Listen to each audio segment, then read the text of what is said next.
You are live, doctor.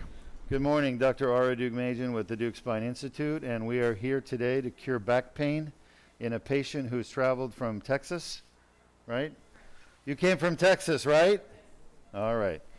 And the reason he's here is he wanted to have the Deuk laser disc repair. He recognized this is the least invasive surgery available to cure back pain, and he came from Texas here. We have a lot of patients who travel from out of the country or out of the state because this treatment is not available elsewhere. You got to lay still, okay? Now, our patients are always awake in the beginning of surgery, and we're going to put him to sleep once we get to where we need to be. But I need to gain access first to the disc.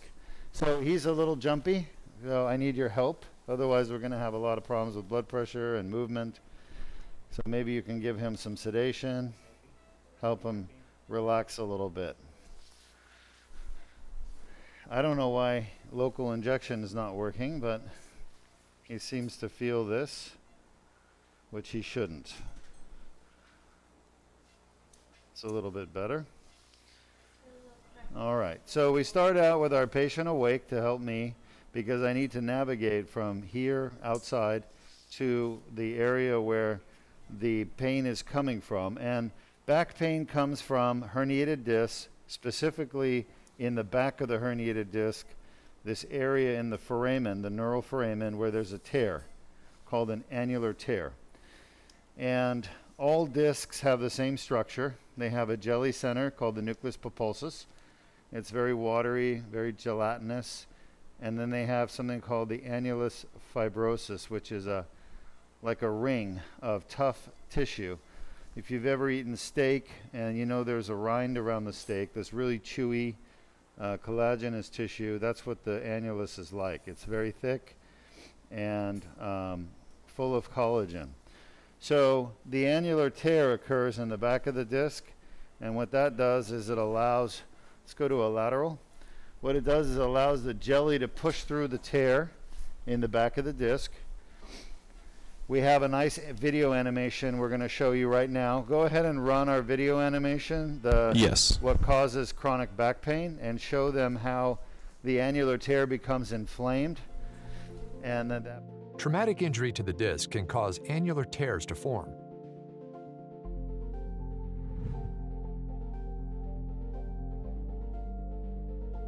Pressure on the disc causes herniation of the nucleus pulpus through the annular tear. Inflammatory tissues develop within the annular tear, causing back pain. are far more invasive. There's more blood, there's more yelling, there's more The inflamed annular tear generates pain signals. But we are going to show you our entire surgery. So you may see some things that bother you, but you know, in reality, this is live surgery that we're streaming. So we're here to stream it so you can learn. Just cue me when they're ready to hear me. Jordan, I need you to get this right. You're taking too long. I don't think he's got a lot of scoliosis or anything. You can see when you have a WAG issue at 5. You're probably about a degree off. Oh, you went the wrong way. Look at the iliac crest, the top of the iliac crest. See how they separated more? You went the wrong way. So go back 2 degrees the other way. Pressure on the disc causes herniation of the nucleus pulpus through the annular tear. Video's almost done. All right, so the WAG looks good. Inflammatory tissues develop within the annular tear, causing back pain. That's better. I think the WAG is You're good. fine. All right, good. All right, so we're still here trying to navigate down to the spine using the X-ray machine local. And the X-ray machine is really the best way to navigate to the spine. There's no other way that works better. MRIs don't work better. The X-rays are sort of a tried and true technique that we've been using for many years. We gave a little more local, about another cc. Watch the needle.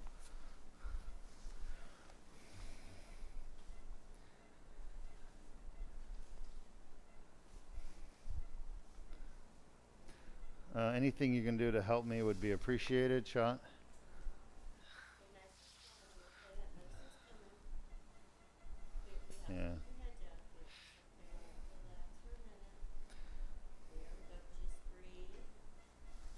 Lay still.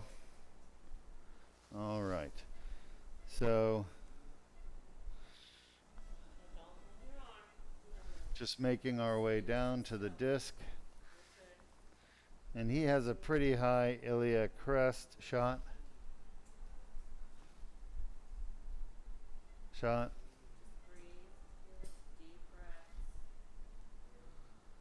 L5-S1 is always the hardest disc to get to. Shot. You're doing good. All right, let's go AP. See where we are. Don't move too much. You're doing great. So everybody has a different pain tolerance, and the patient has to be awake for this part.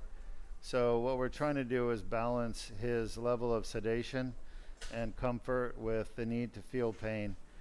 Because what I need is I need him to tell me if I'm getting too close to the nerve root that we're going right past, which would be the L5 nerve root. Shot. All right.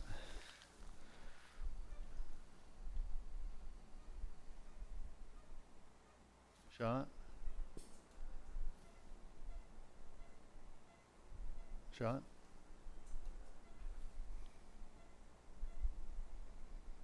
Shot.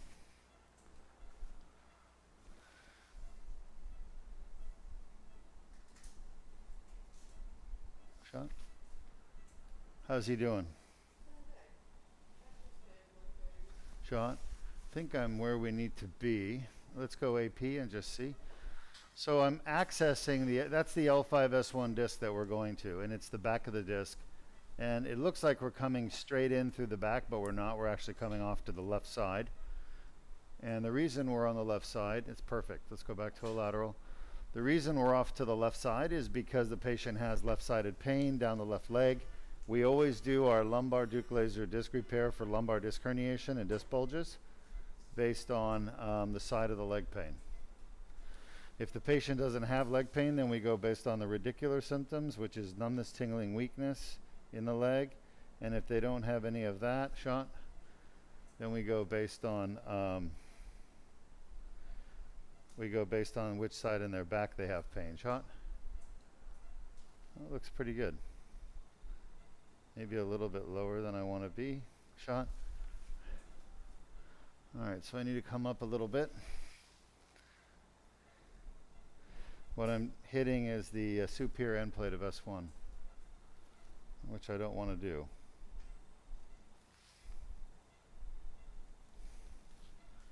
Still hitting it, shot.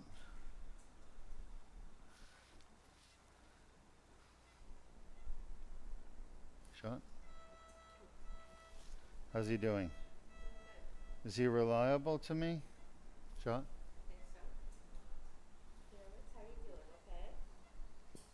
I'm just a little bit lower than I want to be. Shot. Shot. Yeah, I know. It's your bad disc. Give me an AP view. Let's verify that we're in the right place. All right, so you've watched the video now on how the Deuk laser disc repair works. You could see that the problem is actually a tear. Perfect. There's a tear in the back of the disc, and that's the source of the back pain, the tear. And unfortunately, Deuk Spine Institute and myself, we're the ones who discovered the source of back pain being the tear, and most doctors don't know that, so they're not going to be able to tell you where your pain's coming from. So it's a new discovery. So if you go to the millions of doctors around the world that are treating back pain, they won't be able to tell you it's coming from the tear because they don't know that.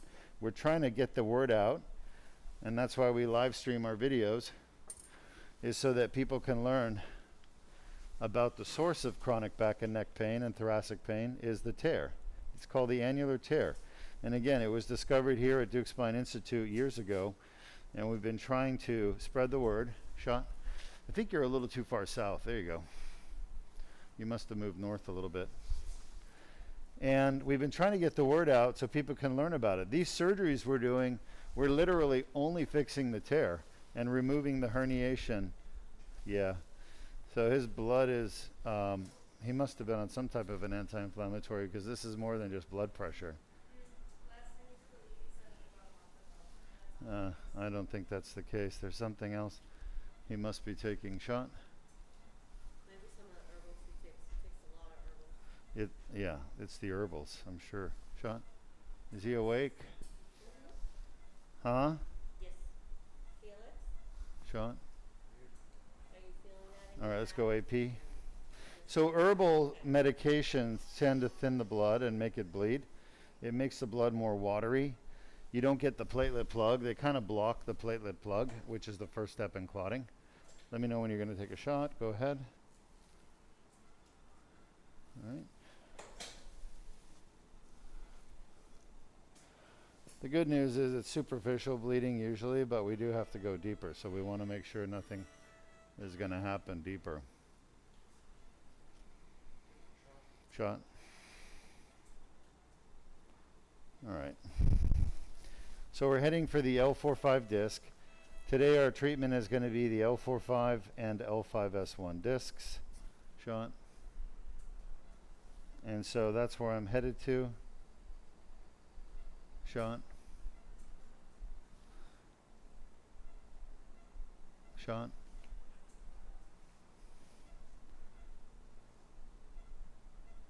Shot.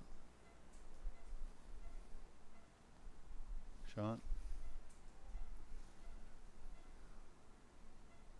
Shot. Where do you feel that? Where do you feel it, in your back or in your leg? Back. In his back. Just lay still.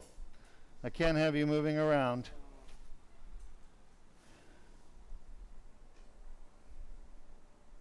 Shot. Stay still. Keep your head down, Felix, okay? Just Shot. one more minute. We're almost done. Shot.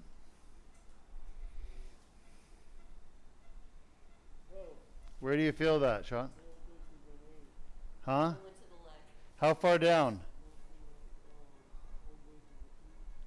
Down to the feet. Down to the feet? All right, so I need to get a little bit more medial. Lay still. Shot.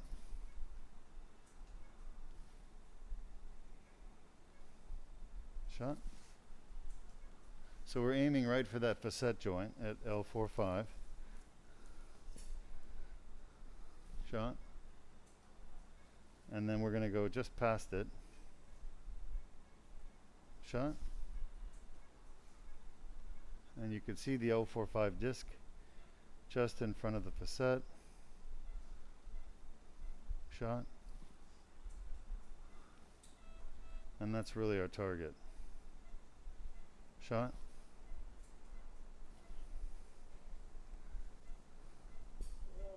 Where do you feel? In the leg? Yes. In the leg. No. Pardon me? How far down? How far down? We're not even near the nerve root. How far down? To the foot.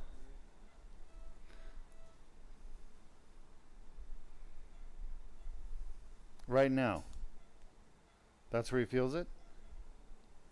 Do you feel it in your foot now? Felix? You don't feel anything now? Okay. He must have been compressing his disc. Interesting. Like tightening up his back, squeezing the disc backwards, hitting the nerve root. Are you better? All right, shot. All right.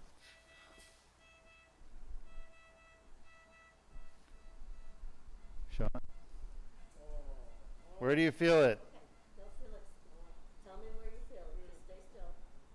Where? The back? And the leg? How far down your leg, AP? Where? How far down your leg? Nothing in the leg. Nothing. All right, that's good. All right, we're almost done. You're doing very well. So we're right on the facet. at L4-5. Let's go back to a lateral view. We're going to be able to put you to sleep soon, okay?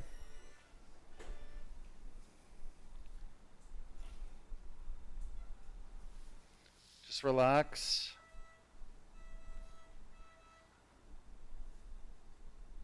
Shot. I need you just to relax, okay? Where do you feel it? Where do you feel it, Felix? In the leg? A little bit in the leg. Keep your head down, Felix. Stay still. Shot.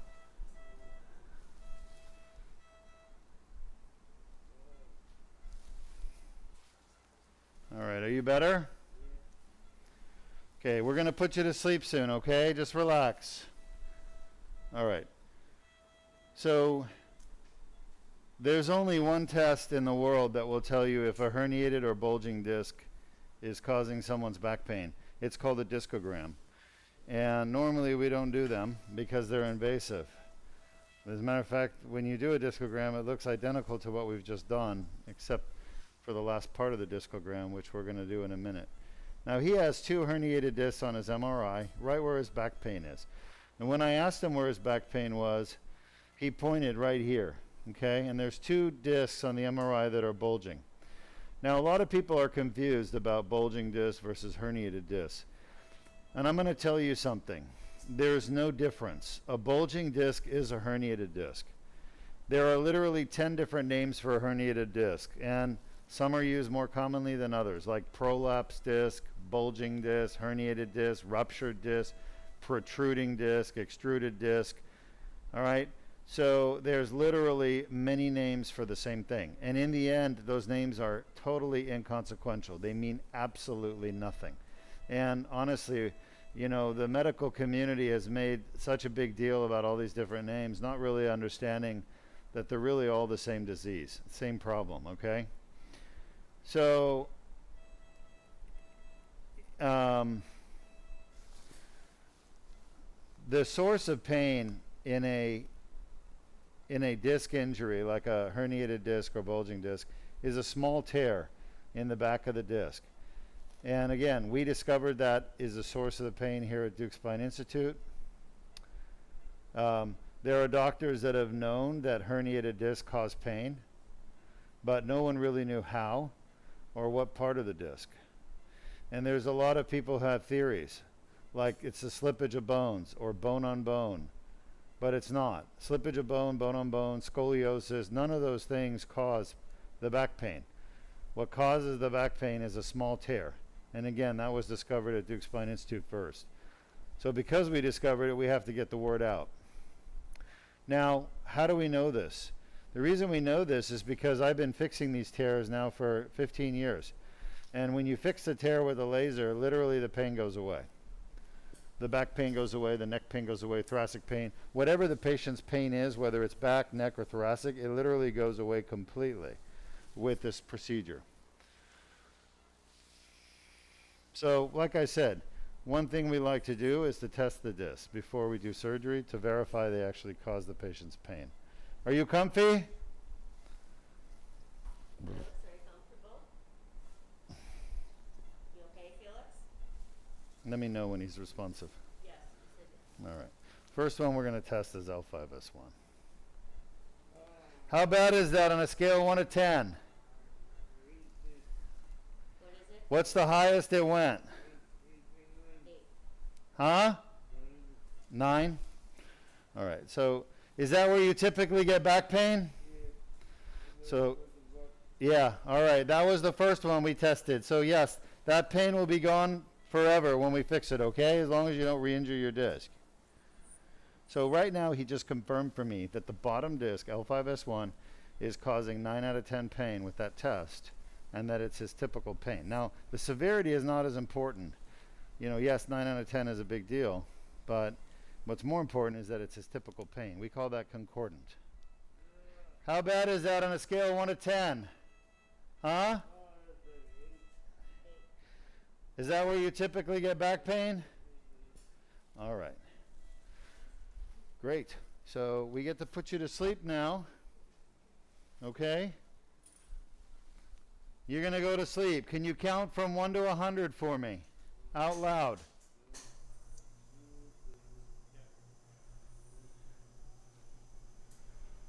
What's your natural tongue? What do you speak normally?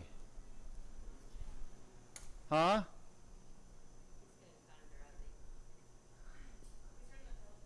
Oh. All right. So count in Tagalog for me.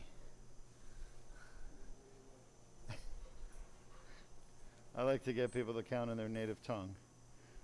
It's kind of interesting. It just shows how the seeds of the trees have traveled in the wind and have spread around the world, how interconnected everyone is in the world, you know? So, all right. So what did we just do? We just proved that those 2 discs that I'm fixing are causing his back pain, the typical pain he gets. And one was an 8 out of 10 at L4-5, the other one was a 9 out of 10. And now he's asleep, so we can actually get started on the surgery. The first disc I'm going to fix is the bottom one, L5-S1. The most common disc to herniate and cause pain is L4-5. The second most common is L5-S1. The third most common is L3-4. So you can see the incision is 7 millimeters. The whole surgery will be done endoscopically through a 7 millimeter incision. Shot. Now I have the guide wire in, and I'm going to take my needle out, okay? The blue stuff is the dye we use here at Deuk Spine. It matches our colors of our company, which is royal blue. And the reason we use the dye is to stain the degenerated disc material, which is actually nucleus pulposus that has come under the action of inflammatory cascade of the human body. So whenever nucleus pulposus gets attacked by the inflammatory system, like it does with a herniated disc in the annular tear, you're going to get a degeneration of the nucleus, and it becomes acidic. Okay, acidic, like an acid, very mild acid. And that acidic tissue basically binds to indigo carmine dye, which is the blue dye we use. Shot? Now we also use a dye that allows us to see on the X-ray, and it turns dark, and that's why you saw the dark dye in the disc space.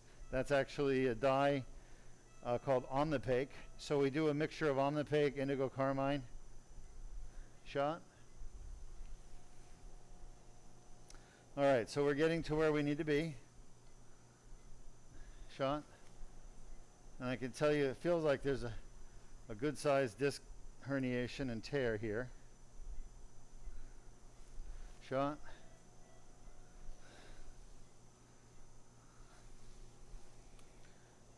Again, this is L5-S1.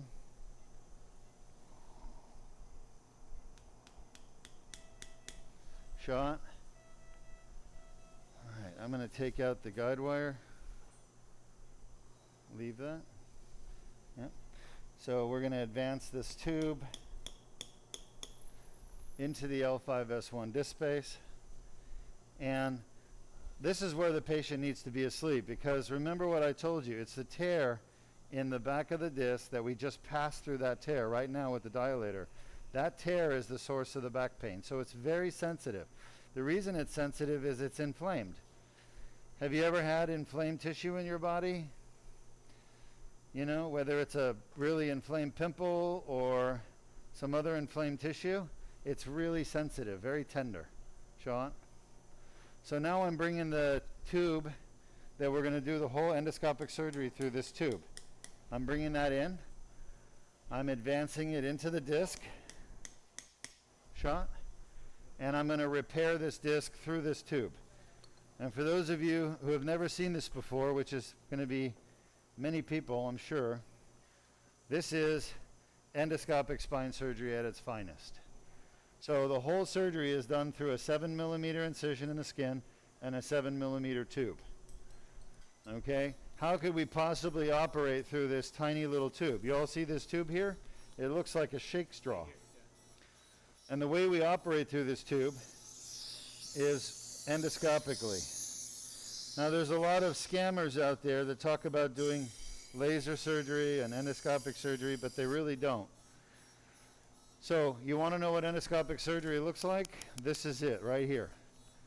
This is, you see this, Diego? Yes. This is an endoscope right here. Okay? It's FDA approved. We have an irrigation source. We have a light source. You can see the light source. And we have a camera, high definition. By the way, did we find some more of these? Yes, sir. Good. We're getting them $5,000. each? Okay. Cheapest one. Let's get them. A reputable company, warranty. Good. And they're the right one, right, for our model? Yeah, the same. Perfect. Yeah, let's do it. All right. So this is a true endoscope, and this is true endoscopic spine surgery. And all of this is done with a single port. We call this a uniport or one port. There's a big push right now in Europe and all over the world to do biportal surgery. There's no reason for it. You don't need it. My results here are better than any endoscopic surgeon in the world. I challenge any endoscopic surgeon in the world or any spine surgeon in the world. There's no one that has a higher success rate of curing back pain than we do here at Deuk Spine Institute with these surgeries. Basically, our patients are at 100% elimination of their back pain. And if you took the average, it's somewhere around 99%. So let me have a grabber. Now we've looked at our patients that had this surgery done and studied them 5 years later. And for the people that had the surgery done and 5 years later, they still have 95% relief of their back pain. 95%. That's incredible. So there's no other surgery in the world that gives patients 95% elimination of their preoperative back pain from the discs than the Deuk laser disc repair. Laser? All right, so there's the tear. There's a lot of inflamed tissue. I want you to take notice of this. This is a great picture here, okay? Let me see if I can clean it up a little bit and make it a little bit more, less blurry, a little more resolved, they say. I want you to look at the color of this tissue. This is very important. Yes, there's a little bit of blood clot at the bottom at around 7 o'clock, okay? Don't pay attention to the blood clot. Look at the actual color of that tissue right there. Can you see a pinkishness to it? That pinkishness is granulation tissue, inflammatory tissue within the annular tear. That is the source of this person's pain. And the reason why it hurts so bad is it has little nerve fibers in it, what are called naked type 4 class C nerve fibers, which are pain fibers. And these pain fibers take electrical impulses from this area, signals, pain signals, and transmit it to the brain. All right? So why don't you run the video one more time on the cause of back pain, the cause of back pain video, showing the audience the annular tear, which is this right here, how it's red and inflamed. That's what this is. This is the red inflamed area within the annular tear in the back Traumatic of the disc injury called to the the disc can posterior cause tear. annular tears to form. That is the source of all the pain. And once you're done running that video, let me know when you started. Yeah, it's Pressure on the disc causes herniation of the nucleus pulpus through the annular tear. Inflammatory tissues develop within the annular tear, causing back pain.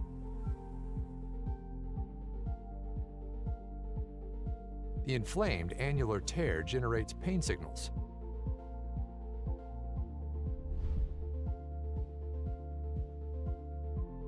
Additional injuries can cause symptoms to worsen.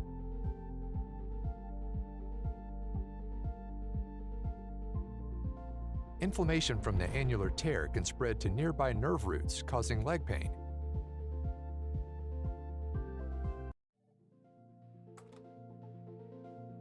Traumatic injury to the disc can cause annular tears to form.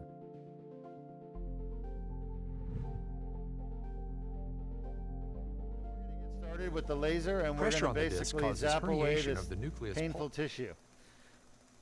And once this tissue is gone, the patient will be out of pain. No more back pain. Gone.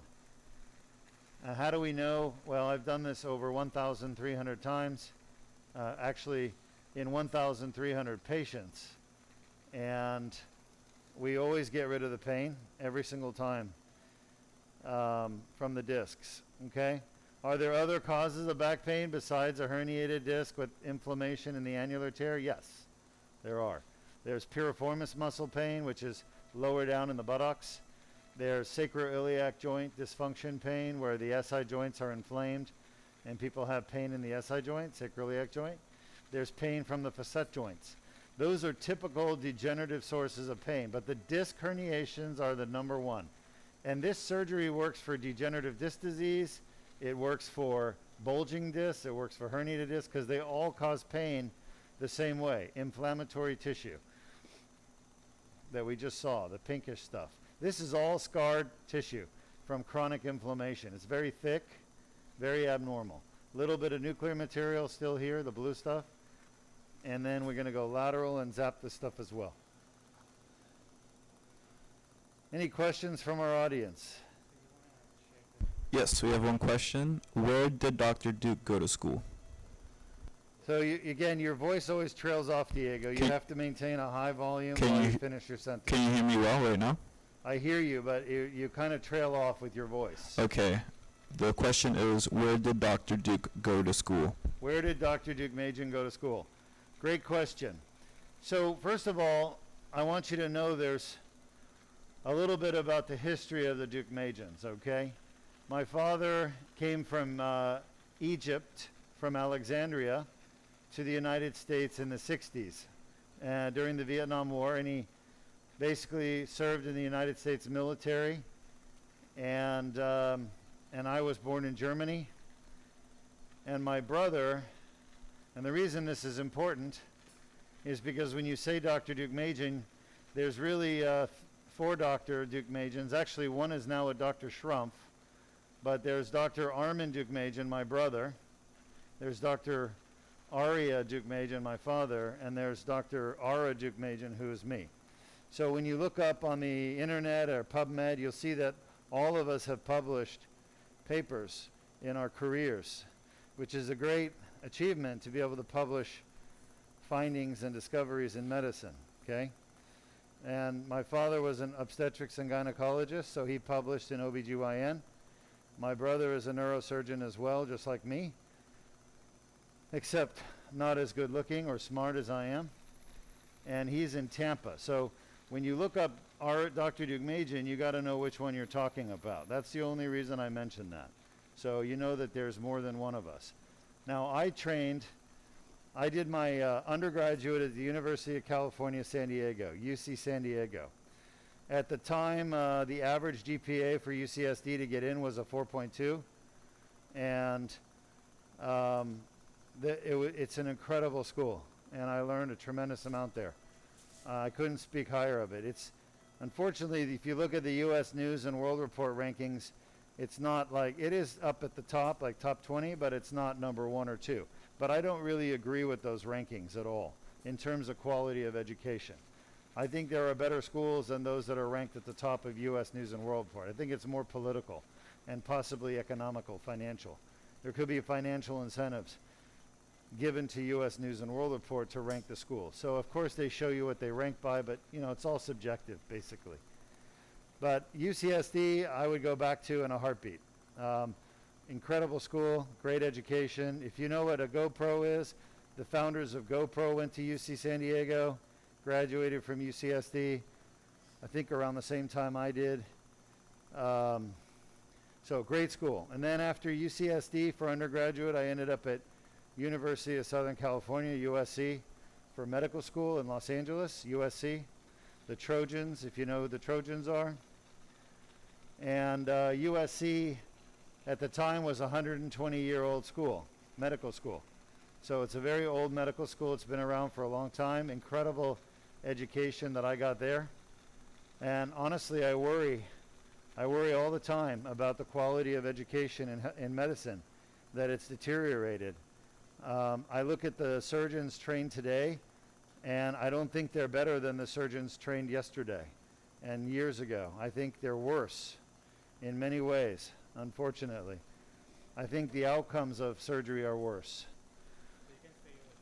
So I'm very concerned about the medical education going on at the universities. But USC, Los Angeles is where I did med school. And then I did my neurosurgery residency at the University of Florida in Gainesville. And that started in '97 and ended in 2004. So that was 7 years. At the time, University of Florida, Gainesville was considered the best neurosurgery residency training program in the United States. And the reason I know that is my mentor at USC, his name was Dr. Marty Weiss. And Dr. Marty Weiss was the chairman of USC Neurosurgery, which was one of the top neurosurgery programs in the country. And Dr. Weiss was also the chairman of something very important called the Residency Review Committee. So the Residency Review Committee is the board of neurosurgeons that travel around the United States and world, and they literally sit down and review neurosurgery residency programs and accredit them. They give them their accreditation or take it away if they're not doing a good job of teaching neurosurgeons. So Dr. Marty Weiss was the chairman of that committee for many years. And he was the chairman when I was a when I was a student in medical school at USC.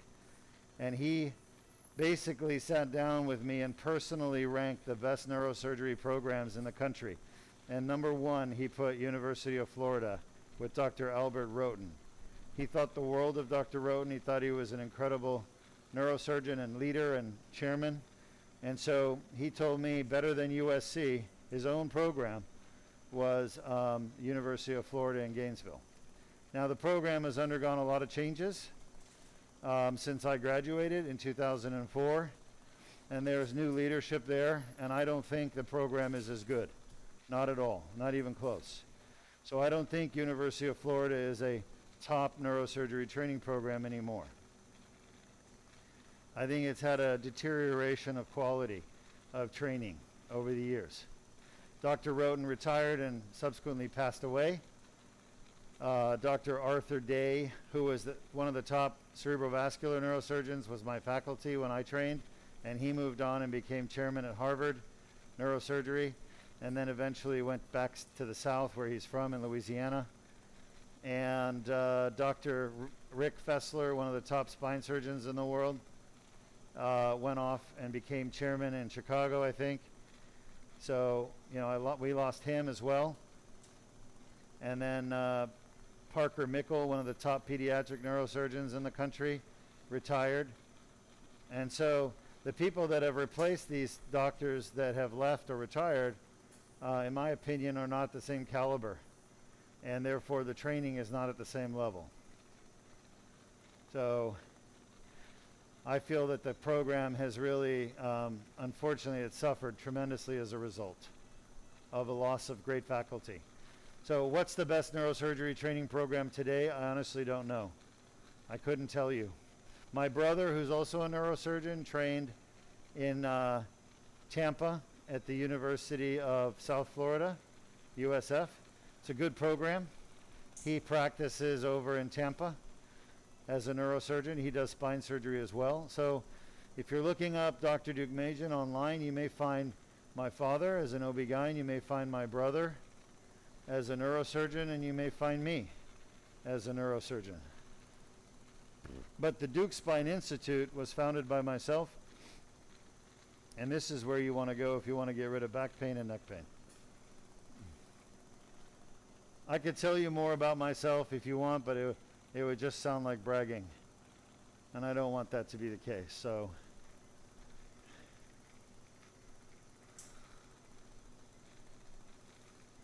any other questions from our audience? Yes, someone is asking, what is the expected recovery time for this procedure? What's the expected recovery time? 1 hour. After 1 hour, this patient is going to go home, and by tomorrow, they're back to a normal life. Literally a normal life without the back pain, without the leg pain.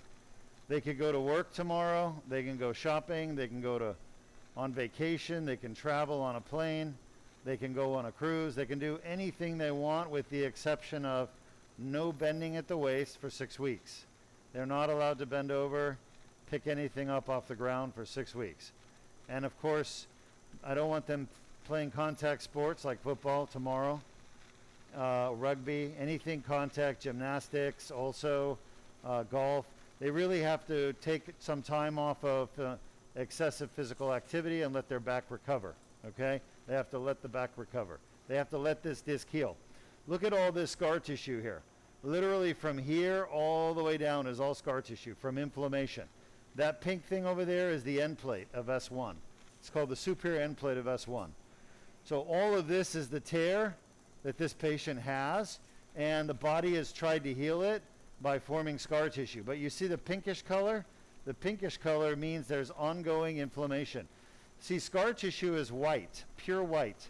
There's no blood supply to scar tissue. It doesn't have really much blood supply at all, unless it's still inflamed, okay? So mature scar tissue is white and thick and bloodless.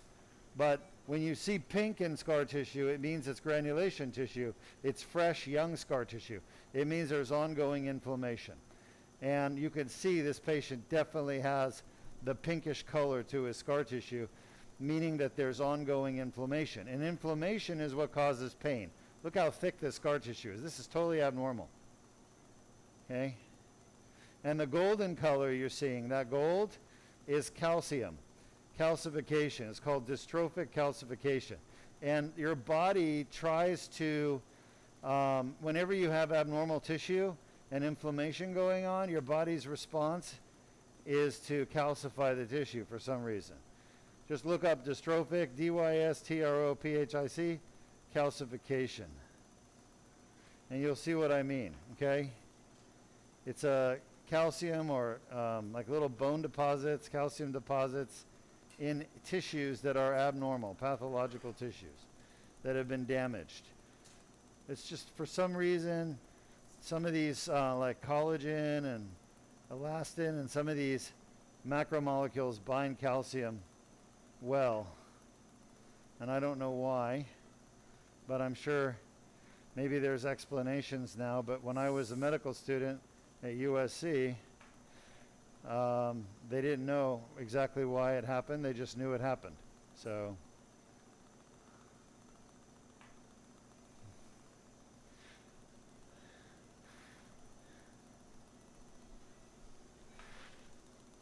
I did graduate #1 in my class at USC Medical School. 175 students. Fine. So I was a very dedicated student to learning medicine and being really, really knowledgeable about disease and understanding how it affects people and how to fix it, basically. And I really attribute my ability to understand and create treatments that no one else has ever developed, like the Deuk laser disc repair. I attribute it to my education and my passion for learning and improving.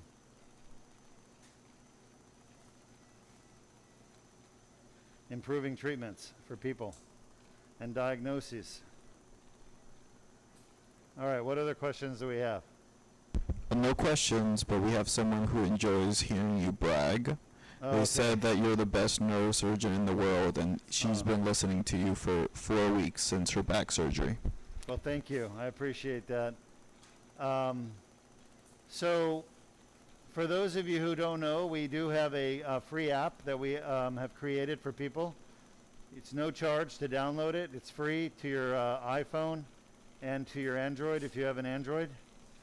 And the app really has great content, I think, very useful educational content that Zach and I have developed. And it answers a lot of questions, I think. It's very useful. We actually use it in our practice in clinic. When patients come in and we've diagnosed them with a spinal condition like herniated disc, we actually go to the app and we actually select under their app on their phone herniated disc, and they actually can take that home with them, and it creates a profile just for them, and they're able to look at that profile later on and kind of study it and understand what we diagnosed them with. How many times have you left the doctor's office wondering what exactly was my diagnosis? You know, I don't remember what the doctor said. I don't remember exactly what they wanted to do, but with our app on your phone, if you're a patient, you come in, we select the diagnoses, and we select the treatments. This is all scar tissue, by the way. I'm just trying to remove some of it because it's inside of this scarred up annulus. This is the debridement, annular debridement, by the way, that nobody else does in the world. And this is why we cure back pain, right here. See, this debridement is not normally done, okay? Surgeons do what's called a decompression. They take the herniation out, but this is the herniation, but not really outside the disc. This is the bulge part of the herniation. And that's why we say bulging discs are herniations, because they are.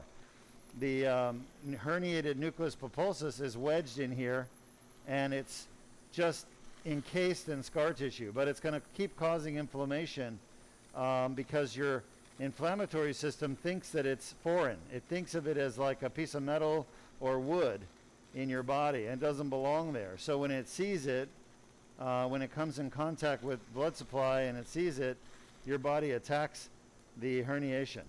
And it's all embedded in here, like in concrete, but it's still creating pain in this area. That's why I'm treating it, okay? That's why the annular debridement we do at Deuk Spine is the key to successfully curing back pain and neck pain. It is the source of the pain right here, all this stuff. Look at how scarred up that is, okay? This laser can melt steel. Look how powerful it is. It melts steel. And yet look at it, how much effort it is to get through this thick scar tissue.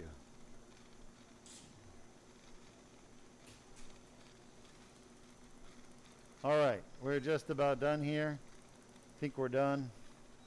Happy with the results.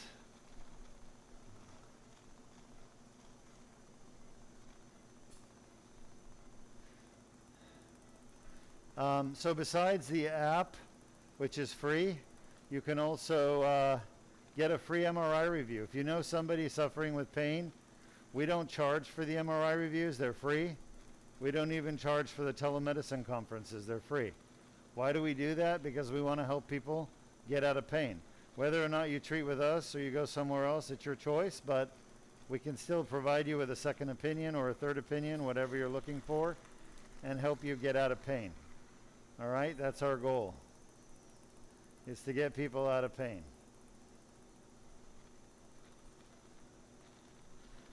All right, laser off. Looks good. Bunch of fat there, epidural fat. Lights on, please. That's the outside the disc. Actually, let me get the lateral part real quick. Let's get the laser back on. I want to clean this lateral part of the herniation up. You can see the tear right there, still present.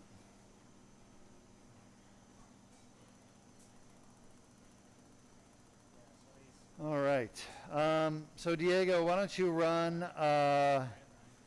now the video again, what we just did with the laser, the Deuk laser disc Got it. repair animation, so people can understand what we're doing here with Yep. the laser, with the debridement.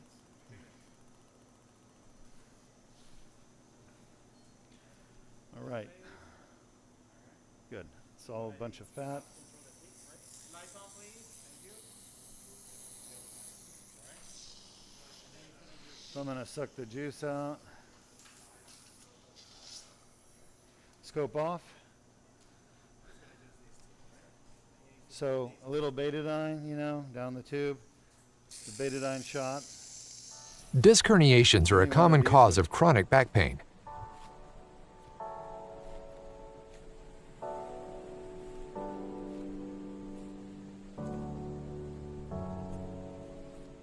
The inflamed annular tear causes back pain. Inflammation of the nerve roots causes leg pain. A Band-Aid-sized skin incision is made.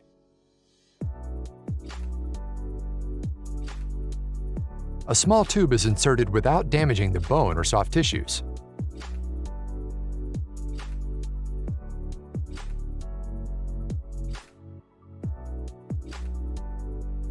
The laser removes the herniation and debrides the annular tear. the annular tear heals on its own.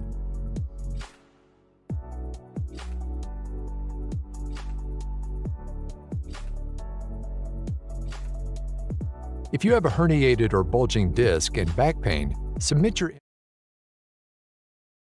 animation that we created to explain what we do in here endoscopically to repair the disc.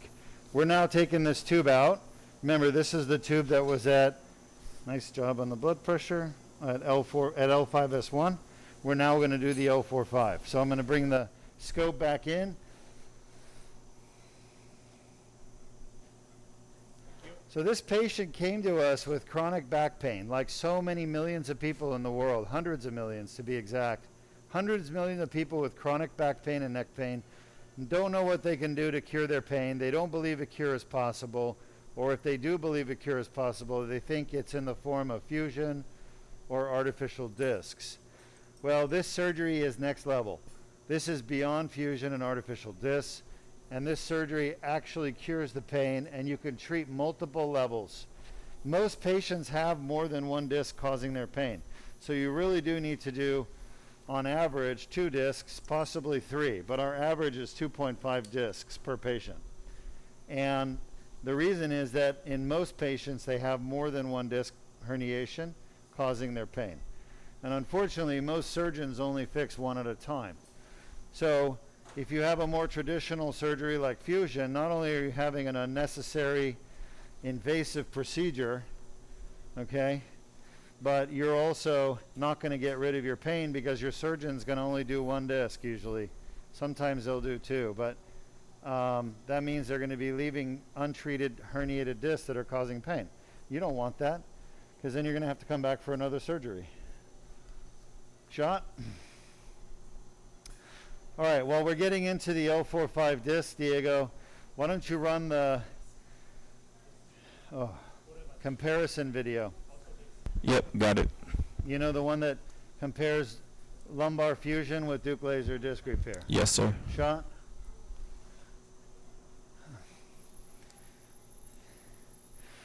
Am I still live? Do you want to be? I have it side by side. Oh, okay, you got the side-by-side going? Yep. Yep. I just didn't know if you needed time to cue it up. No, you're fine. Shot?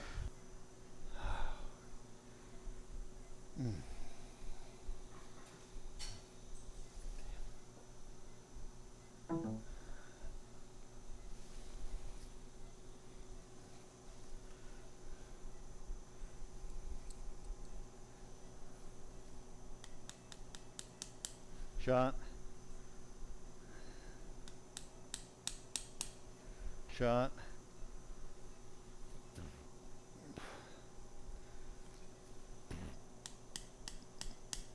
Shot? All right, let's see what we got. I don't know. I think we're pretty good right there. Let me see. Go ahead and take the guide wire out.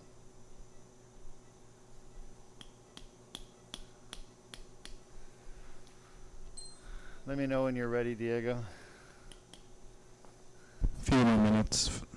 And you're showing the side-by-side fusion versus DLDR Yeah, traditional spine fusion. with that lady who's a mother? No, it's just both of the surgeries side by side. Oh, okay.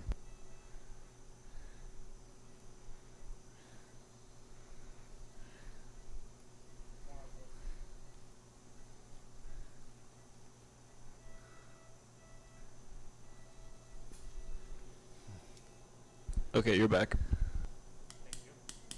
Shot. See the dilator move a little? Shot. Shot.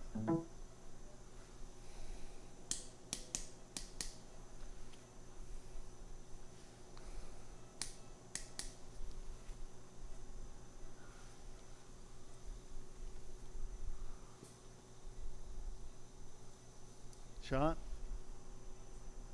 That's perfect.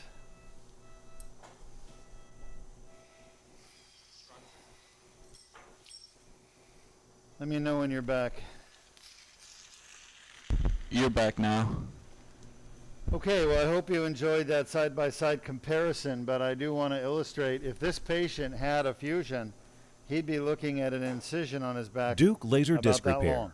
a And you comparison saw with what traditional fusion spinal involves, fusion cleaning surgery. out the discs, putting in plastic cages, screws and rods. Think about that. That surgery, the fusion, will take this patient probably 6 weeks to 2 months to kind of get back to somewhat normal, walking around, going to work. At least 2 months. Some people never make a Deuk full laser- recovery.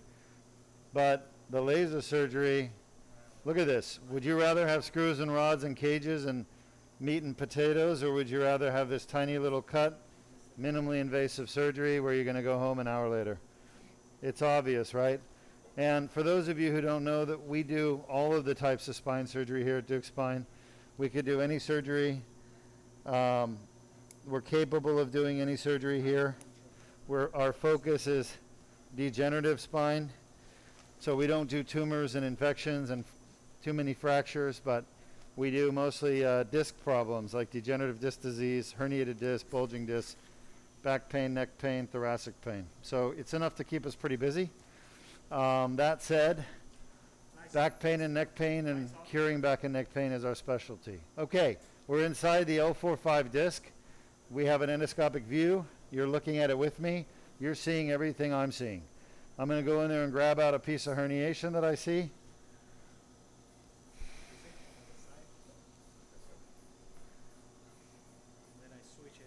Yeah.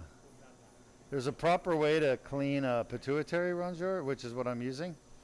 And it's from the side, not from the top. Let him feel it. Okay. So you want to you want to pinch it from the side like that. Yeah, exactly. And you kind of shove the Raytech inside the mouth so it pulls any tissue out with it. All right. Going to bring the laser back in because I've done everything I can with the grabber. You can see there's still a lot of stuff in there. So the grabbers just don't work for this type of surgery. Everyone laughs about laser spine surgery. You don't really need a laser, but yes, you do.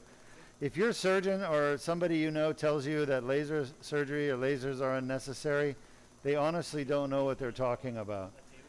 I've been doing spine surgery now 26 years, and ever since I was in medical school and residency, and actually 26 years is residency plus my time in private practice. And you know, I was taught to do big surgeries like fusions. And right when I was finishing my residency at University of Florida, we just started to use lasers in neurosurgery. And prior to that, we would not really use them. But there was a pediatric neurosurgeon, Dr. David Pincus, and he would treat cerebral kids with CP. You know, we would treat the kids with a rhizotomy. And we would use a laser to do it, and it was a really interesting tool because it was basically bloodless. The laser would basically cauterize small blood vessels as we did the procedure, and the procedure with the laser was so precise that that's why we used it. So it was much more precise than, say, metal instruments like most surgeons use. So the whole concept of laughing at the use of a laser or saying it's not necessary, doesn't work, it's not true. That just is people who don't understand how the laser works. So don't listen to those people. They really don't know what they're talking about. You can also see that we do use the laser the whole surgery. We use the laser the whole surgery. It's not just a gimmick. It's a real deal. We perform true laser spine surgery here at Deuk Spine Institute. We don't just talk about lasers, we actually use them. Other places, they just talk about lasers. They don't actually use them. They use it as a gimmick to sell surgeries to people. But here, this is a true laser spine surgery. It's the most used laser in any spine surgery. If you go to Korea, where I learned how to do endoscopic surgery, or Germany, they don't use the laser. They rarely ever use the laser. It's more grabbers, like the other instrument I have, But laser is so important to fix the disc. And when I started using lasers, I found that my results got much better with patients. So I've really been using the lasers since the beginning. You know, when I started doing these surgeries 15 years ago. And the truth is that all this scarred up tissue here that you debride with the laser, you can't get it with the grabbers because it doesn't come out. It's just too stuck down. So the laser is invaluable for what's called the annular debridement. And that's the whole point, I guess, if you think about it, is if you're not doing an annular debridement, you don't need the laser, which is why we're the only ones really using the laser, because we're doing an annular debridement. And so all these other surgeons that do endoscopic surgery and don't use a laser, they're not doing an annular debridement. And we're the ones who discovered the annular debridement here at Deuk Spine. We're the first ones to do it and the first ones in the world to publish it. And the annular debridement is the key to curing the back pain. If you don't do an annular debridement, you don't get the cure. Look at all that tissue. It's so abnormal. Pink and blue. Who likes pink and blue? Right? I do too. When my son was born, we painted his room blue, and my daughter was born, we painted her room pink. So we had pink and blue in the house. We have a question from the app. Sure. It's actually about your children. Someone wants to know if any of your children are going in the same profession. Are any of my children going to go into the same profession? Yep. Honestly, I've discouraged them from going into medicine for years, and I hope I don't regret that decision. But the answer is now, yes, I want them to follow my footsteps. I wasn't sure. Medicine has really taken a bad turn, namely because the insurance companies have just destroyed medicine and made it so bad. I mean, let me ask my anesthesiologist, how do you feel about medicine as a career? Oh, I hurt my summer too. Yeah. So let me give you an example. Here's the problem. You go through so much medical school, college, residency, you make massive sacrifices, and the whole time you're paying for your own education, like hundreds of thousands of dollars total. And then you get out and you're supposed to be, you know, compensated fairly for all the sacrifice and time that you weren't working, that you were actually paying for your education. And then you find out that you can't even make a living with the amount of money that the insurance companies are paying you, like literally. So how much do you think an anesthesiologist makes per hour? What do you think Medicare pays? And who controls Medicare rates? The Medicare rates are controlled by the private insurance companies, like Blue Cross Blue Shield, Cigna, United Healthcare, okay? They control Medicare rates because they're the Medicare administrators. They deny payments. They control the flow of money from Medicare to providers like hospitals and doctors and therapists, all right? Nursing homes. Anyone that gets Medicare payment gets it through a private insurance company that controls the purse strings, okay? What they've done is they've reduced the reimbursements to doctors over the years to where an anesthesiologist won't work for less than around $200 an hour, okay? And they shouldn't have to be honest with you. They should be paid $200, $300 an hour, maybe even more, like for more complicated cases, like cardiac cases or brain surgery, $400 an hour. What do you think Medicare pays an anesthesiologist? $90 an hour. Now you show me one anesthesiologist who will work for $90 an hour. None will work for $90 an hour, zero. But that's what they get paid by Medicare, and then the commercial insurances tag their payments onto the Medicare payment. They say, okay, well, if Medicare pays you $90 an hour, we'll pay you $90 an hour. So it's a weird game that's been going on for years. So if you're an anesthesiologist, you're getting paid $90 an hour by Medicare. Well, you can't survive on $90 an hour. I'm sorry. You can't. And that's not right to do to people who have put off working from high school, have gone to school and educated themselves so they could take care of patients for an additional, 4 and 4 is 8, plus another 4 is 12 years as an anesthesiologist. For me, 5 and 4, 9 and 7, 16 years as a neurosurgeon. Why should we get paid so little to do so much? It's really wrong. So The insurance companies are making billions of dollars a year, taking all of your money, patients' money, putting it in their pockets and getting rich. Meanwhile, they're paying doctors less and less every year. So a lot of doctors don't like that. They see that as a problem. Also, because doctors are getting paid so little, they're closing their practices and they're going and working for the hospital. So now you see a shift. It used to be 20 years ago that only 10% of doctors worked for hospitals or corporations. And 90% of them were private practice, and they were able to make it because they had enough money coming in. But because of the cuts in compensation, now doctors have given up trying to run their own practice, and now they're all working for hospitals, okay? Only 10% of doctors are independent now, okay? So you see a dramatic change in medicine and a loss of the independence that doctors have in caring for their patients. Now they have to follow the hospital's guidelines or insurance company guidelines. So you can't actually give your patient the best medication because the insurance companies deny it. They make you fill out forms. The forms are very complicated.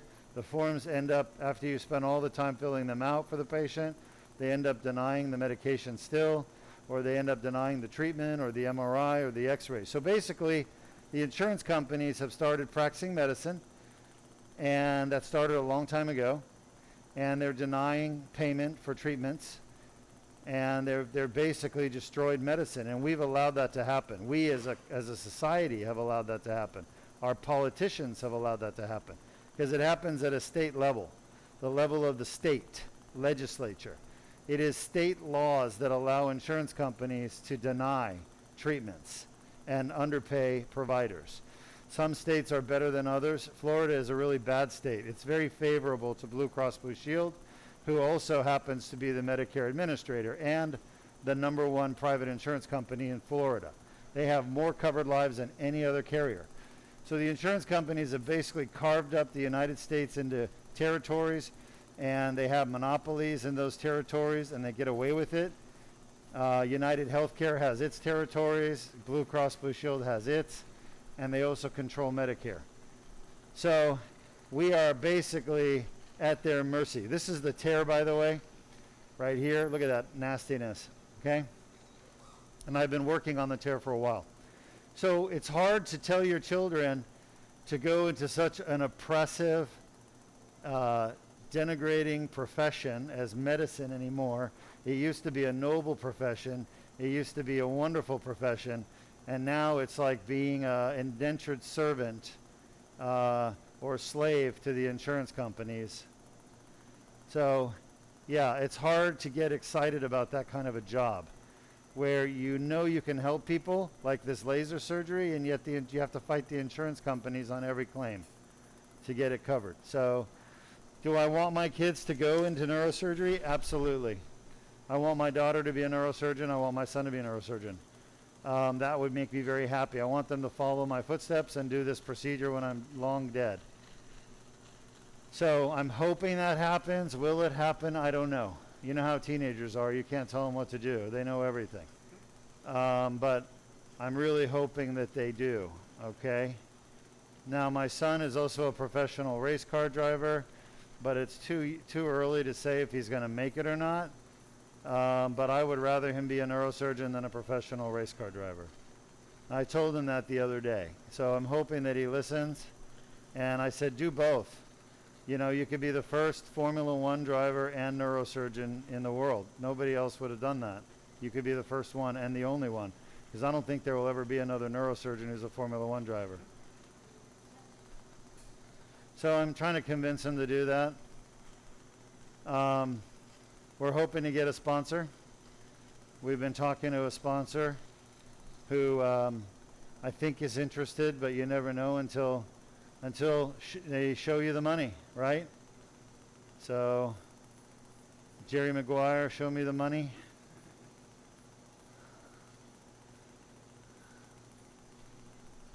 Thank you for asking. So, to answer your question, I really do hope they do. Follow my footsteps. I know Dr. Patel's sons. He has two, Rohan and Krishna. And I think Rohan is going to go into business, and Krishna is probably going to go into medicine.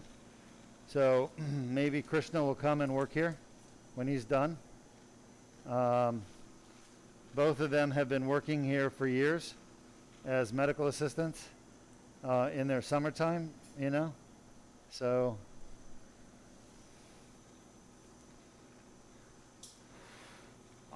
what I could say is my personal opinion, if there wasn't a Deuk Spine Institute and it was just go do regular medicine and be a slave to the insurance companies, I would say no.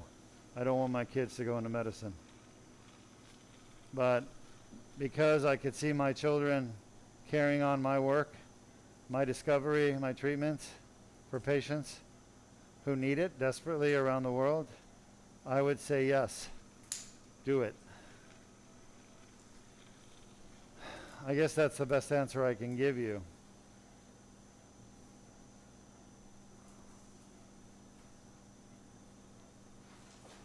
I don't think anyone really understands just how much the doctors' hands are tied by the insurance companies right now.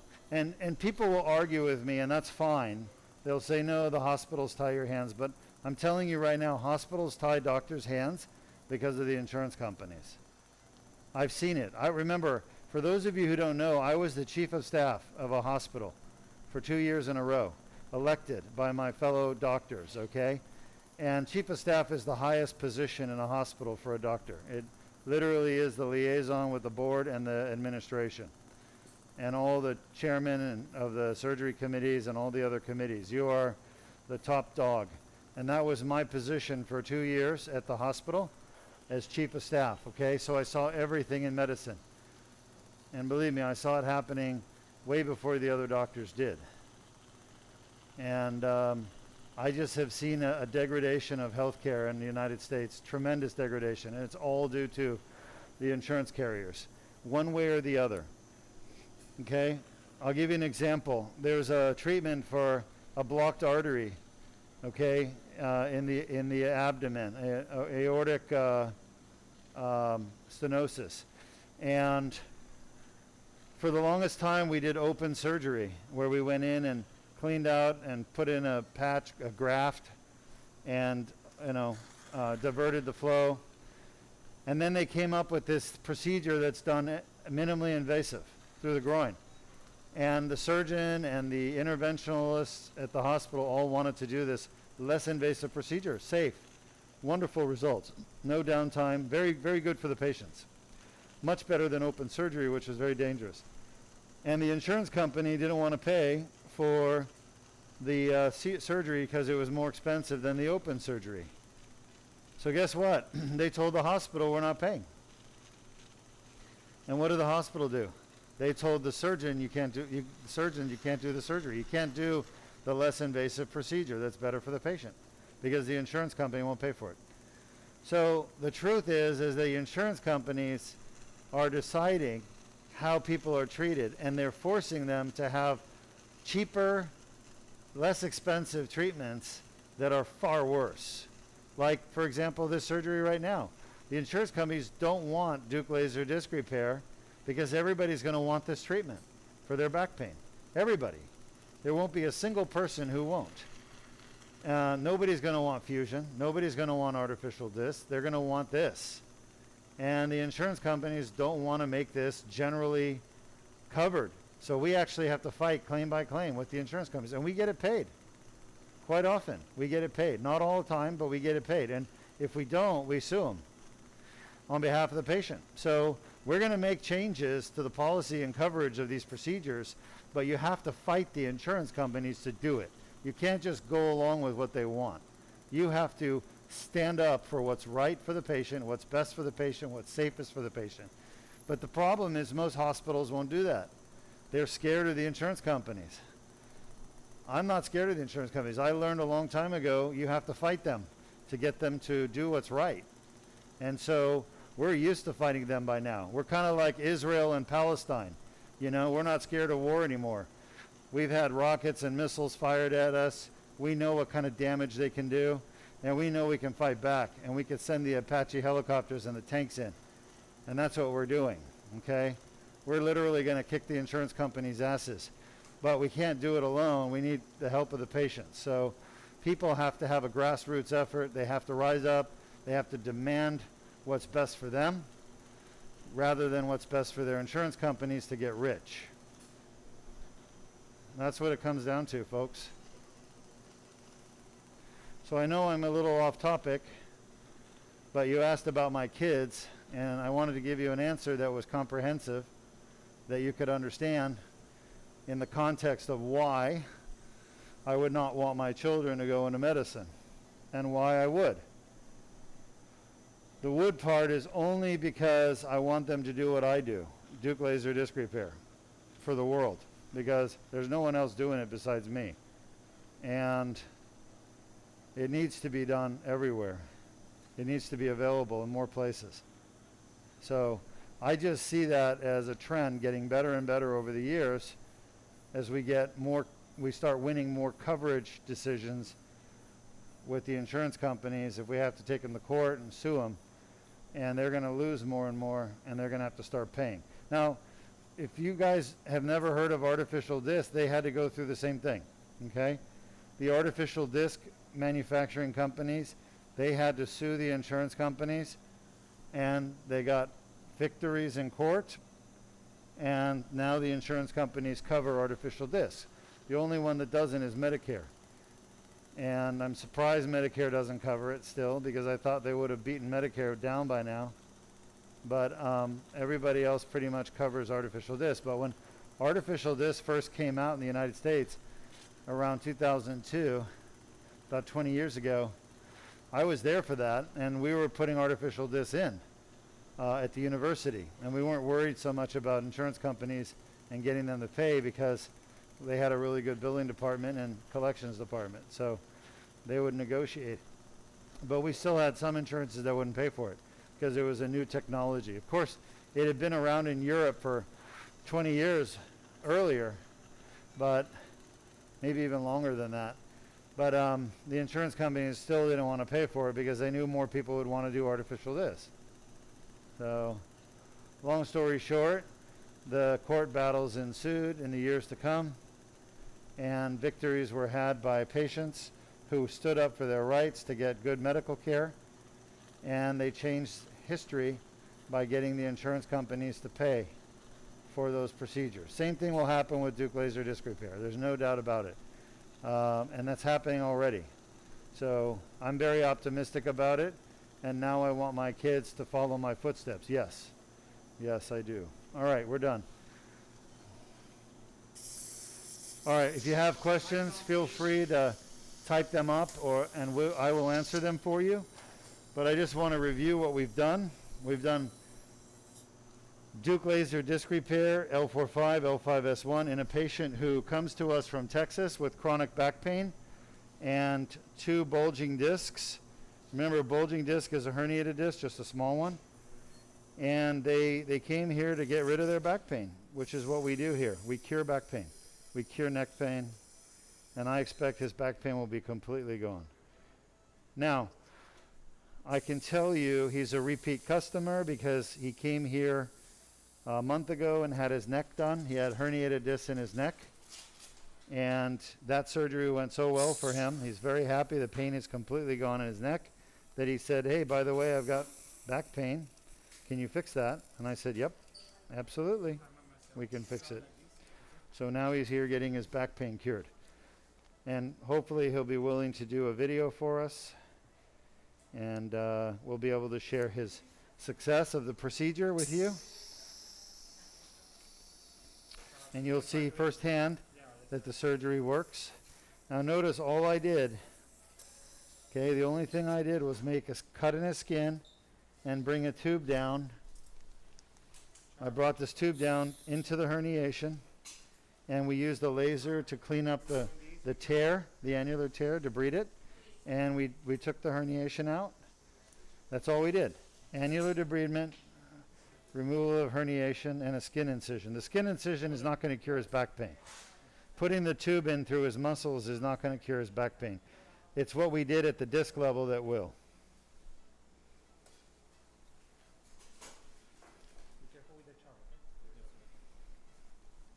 All right, let's take a look at the incision.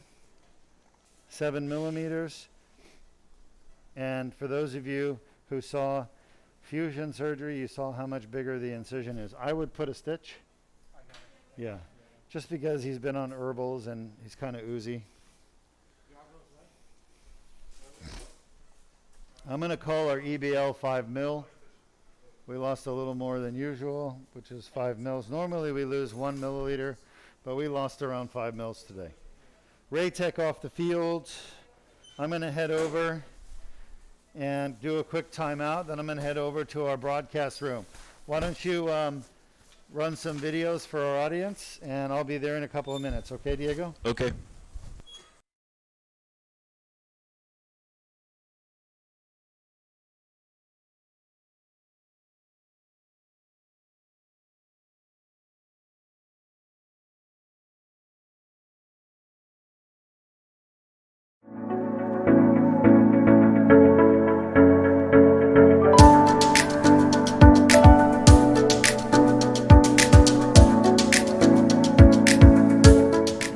I'm Dr. Deukmedjian, and I'm here with one of my patients who just finished having the Deuk laser disc repair, endoscopic laser-assisted repair of 2 herniated discs in his back.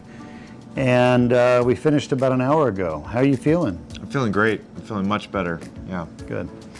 And a few minutes ago we were chatting about your symptoms, and you said that you would have a Charlie horse in your leg. Tell me about that. So, you know, after the pain that was in my leg, as I would do any morning stretch, just you wake up in the morning and you just reach and you stretch out your body, and immediately I would feel a Charlie horse pain throughout the right leg, consistently every day. And just to test it out, just to feel what that would be like, I just flexed that calf and kind of simulate that, and nothing at all. So the leg pain is gone. Gone. And then what about the pain in your lower back there? Do you still have that pain? That pain is gone. Cured. Yeah. Cured completely. Awesome. I know you're a little sore from the surgery. Yeah. So why did you decide to do the Deuk laser disc repair as opposed to a fusion or something more invasive like that? Well, my physician recommended me actually to send me to a place that I will not name, but to get a fusion surgery. And we looked into reviews and whatnot, and my wife, God bless her, she said, let's look elsewhere and look for places with the right kind of reviews. This was the first place that showed up with the best reviews. So we immediately had that consultation with you, and everything that you said about laser disc repair and what it would do was exactly what we wanted. Good. Yeah, I can't tell you how many times I hear that story about the spouse saving the day and doing the research. So what's it like for your wife who has to live with you being in pain? You're such a healthy guy. You're really active in the community. You've got students. You're a musician. I mean, what's it like having to deal with, you know, seeing you and your quality of life basically robbed from the back and leg pain? What is that like for her, do you think? That's tough because she's already a mother of 2, and just being a caretaker and having to step up and do all the things that 2 parents need to be doing at home on her own on days where I can't move or I can't function because the pain is so bad. It can be really stressful because it takes 2. And so now that we'll be able to do this together again, it's going to be amazing. You will, but you have to let your back heal so we don't re-injure it, right? That's correct. Yes, absolutely. But washing dishes, no problem. You can start tomorrow. We can fold laundry and everything. That's Yeah, right. I mean, you know, one thing that chronic pain does is it literally robs people of their dignity. And I think that's the best way to say it, because human beings are social creatures, and we interact, we work together, we collaborate together, we assist each other, and we all work towards common goals. And when you're married or you have kids, you have other people dependent on you, you really, if you're in pain all the time and you can't be active, you're always psychologically you're down, physically you're down, and you don't want your kids seeing you in pain and suffering. So sometimes it's easier just to take a back seat, and that's not how you want your children remembering you. Right. So back pain's a deep thing. A lot of people don't understand it. They just think it's pain on the surface, but it really goes deep into interpersonal relationships and dignity. Absolutely. Yeah, one of the things, best advice I ever got was it's not always 50-50, and sometimes it stretches in your marriage, that 84, 80-20 and whatnot, and back and forth. And for the next year, it's going to be leaning heavily on my wife, but I know that after that, I'm going to be able to get on the floor with my boys. I'm going to be able to throw the ball around with them, and I'm going to be able to take them to wherever they want to go and play at the park with them, and I can't wait. Good for you. Yeah. So tell me just a little bit about your being a musician, and what are you looking forward to being able to do? Don't say lift the piano, whatever you do, okay? Right. Because we know that's how all this started 6 years ago. Yes. But what are you looking forward to? How did this pain affect your job, your passion, your love for music? I'm on my feet sometimes 12 to 14 hours at a day, and within a few hours of just being on my feet, I can feel that pain. And knowing that I can go through a full day and being able to function properly, being able to pick up my saxophone and play comfortably without having to worry about any pain, it means the world to me. Yeah, it means sure the world. does. I mean, as a musician, you're totally focused on playing that piece. You put everything into it. You got the music going. You got to keep up. You have the right tempo, the rhythm, and pain can be a massive distraction, right? I have an anecdote of that. I mean, I'm sitting in a rehearsal playing and having to make sure that my brain becomes more focused on how I was sitting constantly to keep the pain away so I could play.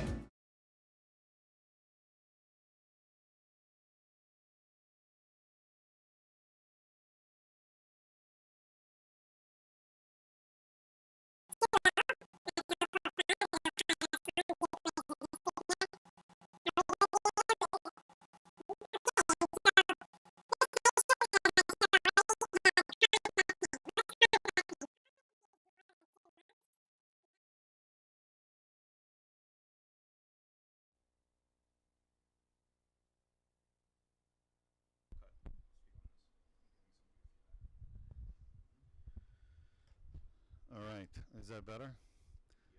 Hopefully you guys are not getting any weird feedback, but this patient has, as you can see in the bottom corner of this broadcast, there's a laser repairing the disc herniation and the annular tear. That's what we did to two discs, the L4-5 and L5-S1. It started out in the beginning of surgery, we placed some needles.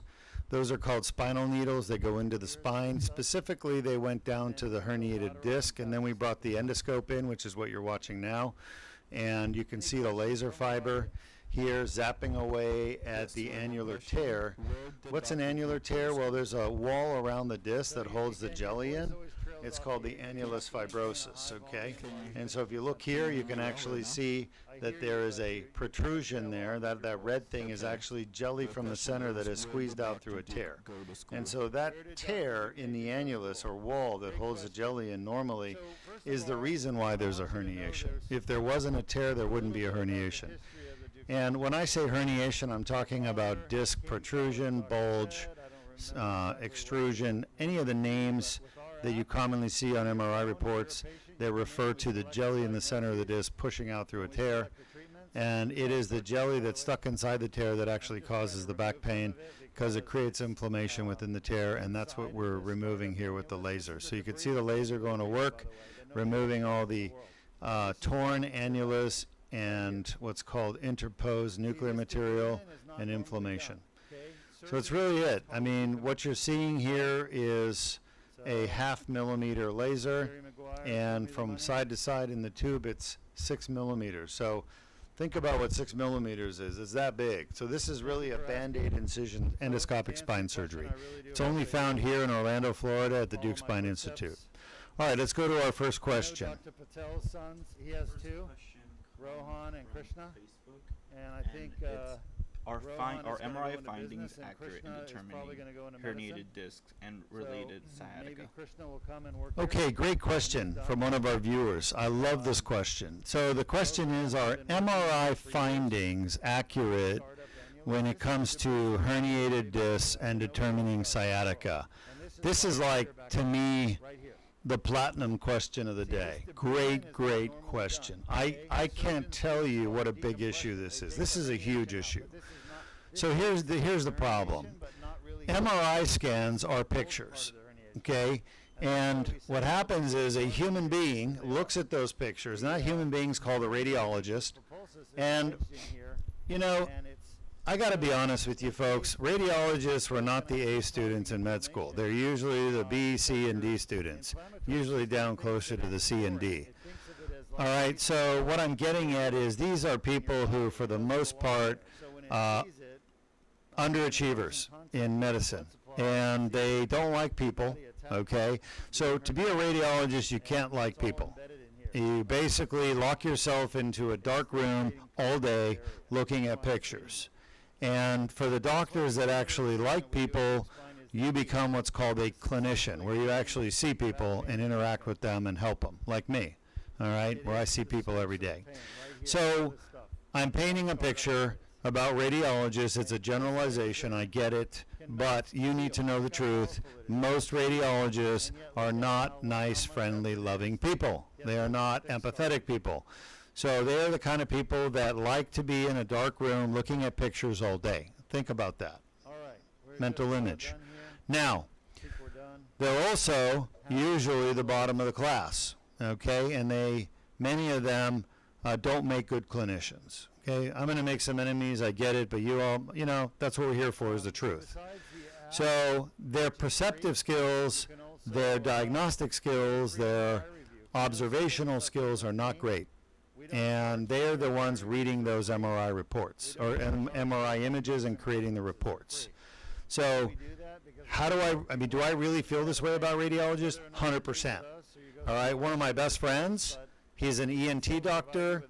His wife has breast cancer. She was misdiagnosed by the radiologist. Big old breast cancer right there. Has been there for a couple of years. Looking back at the films, the radiologist missed it every time. Just piss poor, sloppy work. And I can't tell you how many radiologists are like that. They're arrogant. They don't think there's anything wrong with what they do, and yet they miss stuff all the time. So I know this is a long-winded answer to your question, but it is a truthful answer. You cannot trust the radiology report. Now, 1 in 10, maybe 1 in 20 radiologists are actually good and take pride in their work, and they're going to talk about everything abnormal in that MRI.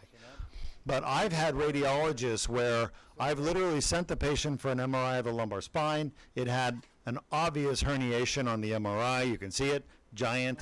And the radiologist read it as normal. And I called the radiologist and said, I think there's a herniation at L4-5. That's why the patient has back and leg pain. It's on the right side. I can see it. His response to me was, you're right. There's a herniation there, but it's not that big, so I didn't call it. Because if I had put it in the report, then the surgeons would want to operate on it. That was his answer. So here's a patient with a herniated disc, back and leg pain, as a result, where the radiologist decided, for his own reason, not to name the herniation and put it in the report, but just to say it's normal. Why? Because he thought it was small and it wouldn't cause symptoms. Disc herniations are a common cause of chronic back pain. You are not a clinician. You have no concept of disease connection to MRI findings. That's the clinician's job. Your job is to report structural abnormalities. And they couldn't even do that right. And so I'm telling you, radiologists have bias.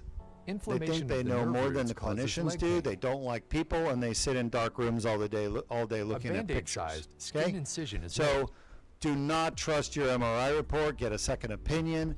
The person you can trust with your MRI report is a good surgeon. Surgeons know what's wrong and what's right and what's normal and not normal, okay? And if you have any doubt, send your MRI to the Deuk Spine Institute. We do free MRI review for you. We're going to look at your report, but more importantly, we're going to look at your images. Okay, we're going to look at all the images and figure out what's wrong. And I will tell you what's wrong. It doesn't take me long to figure it out. I can literally figure it out in about a minute per patient. Okay, so when we get these MRI reviews that come in, I personally look If at you have a them. herniated I or figure out what's bulging wrong. disc and back We get pain, you on the submit phone. your- We set up a video conference. We do a 10, 15-minute video conference, and I show you what's wrong and what needs to be Explain done what to we Oh, fix do the in problem. here, It is free. endoscopically to Why repair not the take disc. advantage of it, folks? We're It's now free, taking this for tube God's out. sakes. Remember, Don't go to this is the tube Facebook that and was expect at people to diagnose you with one image of your MRI. I get people all the time putting up an MRI picture, one picture, and it's like, that's like looking at one little place on your spine. We need to see from left to right, from up to down. We need to see the whole thing. So I need all the images uploaded to make an accurate diagnosis. People will miss things. You will miss the herniations. You may see one here, but you're missing the one down here.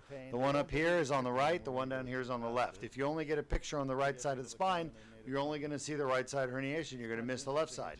So we need to see the whole DICOM set of images, about 100 images per MRI. We want them all uploaded with your CD, or just send your CD in, and we'll be happy to do the MRI review for free. All right. So what did we just do? We just proved that those two discs that I'm fixing are causing his back pain, the typical pain he gets. Yeah. So the question is from Facebook. 8 out of 10. We have one of our viewers asking, Dr. Deuk, is the straight leg raise test useful in determining impingement of the nerve root? This is another great question. The answer is no. I mean, that's what we're all taught, you know, in residency and medical school, straight leg raise. Yeah, that'll tell you if you have a pinched nerve. But I'm telling you, for every 50 nerves that are irritated by the herniation or pinched by the herniation, the straight leg raise will be positive in like 1 out of 50. All right, but all 50 patients would benefit from treatment of that herniated or bulging disc. You fix the disc problem, the leg pain goes away. So the answer is no. The straight leg raise, in my opinion, is useless. I only do it to make the insurance companies happy because they have their doctors reviewing the, you know, the clinic note, and if it's positive, I put it on there. If it's negative, I put it on there as well, negative. But it's useless. What really matters, if you want to help people that have back pain and leg pain, is the physical exam is the most important thing, but it's basically real simple. If somebody has pain shooting from their back down their leg, it is almost always a pinched nerve in their spine, right where the disc is. It's a bulging disc or a herniated disc causing it. Okay? The second most common reason is a piriformis syndrome, where the patient will have a torn piriformis muscle in their butt cheek, and they will have horrible pain and tenderness in the top of the butt cheek on that side. And when you push on that muscle at the top of the butt cheek with your fingers and push right in that one spot where the tear is, they will go, oh, it hurts so bad. So they'll have pain in their butt cheek on the muscle, and it can also cause that pain in the sciatic nerve to shoot down the leg, because the sciatic nerve runs through the piriformis muscle or underneath the piriformis muscle. Therefore, piriformis muscle injuries will actually cause sciatic pain as well. That's the second most common cause of sciatic pain. The first being a pinched nerve where the herniated disc is, okay? So number one cause of sciatica or leg pain is that right there. A herniated disc in the foramen, pinching the nerve root, it goes down the leg. All right? Very, very common problem and very easy to fix with the laser surgery you just watched. Are dehydrated discs more prone to trauma injury as like a motor vehicle accident? So great question. Somebody's saying, if I've got a dehydrated disc, like a degenerated dehydrated disc, is that going to be more prone to injury than I assume a regular disc? And the answer is, I don't know. Honestly, I don't know. I've never really looked at that. I don't think there's anybody that studied it before and published on it, so I don't think there's anything in the literature. But if I think about it, okay, if you have a perfectly normal disc and you get in a motor vehicle accident, I think that you're less likely with a normal disc at the start of the motor vehicle accident, you're less likely to have a herniation and problems from the disc because you have a normal disc. So that normal disc will absorb some of the energy or the impact, and it may cause some tearing. But if you have a dehydrated disc that's already damaged, there's already going to be an annular tear there. Is that more susceptible to injury? Probably, is what I would have to guess, but I don't know for sure. I would have to guess probably. They're also asking The next question is, can an MRI tell if the disc is dehydrated? Absolutely. You can see a dehydrated disc on an MRI. On what's called the T2 weighted images, where the spinal fluid is white, the disc itself should be bright white normally, and if it's dark, that means it's drying out, it's dehydrated. Remember, dehydrated disc, degenerated disc, all start with an annular tear. The annular tear is the key. It is the first injury to the disc. It is the beginning of everything that's part of what's called the degenerative cascade of the disc, where the disc herniates or bulges, where the disc dries out. That drying out of the disc, folks, is actually a result of inflammation, okay? So when you get an annular tear and the nucleus squeezes in there and it creates inflammation in the annular tear, that inflammatory juice goes back into the disc and starts to dry out the disc. If you go in and fix the tear with the laser that we just did, get rid of the herniation, repair the tear, debride it, it allows the tear to seal off and heal. It stops the inflammation. It stops the inflammation, the disc will stop degenerating. That was our last question. A really good surgery. We have a 3-level surgery up next. It's going to be a left L3-4, right L4-5, L5-S1. No, the 5-level is last. Yeah. Our last patient is a Canadian. He's a 5-level. So he's a bilateral 3-4, bilateral 5-1, and a right-sided 4-5. So he's got herniations on both sides at L3-4 with bilateral leg pain. He's got herniations at both sides at L5-S1 with bilateral leg pain. And he's got a right-sided herniation at 4-5. So that will be our third case of the day. But the next one is just a 3-level.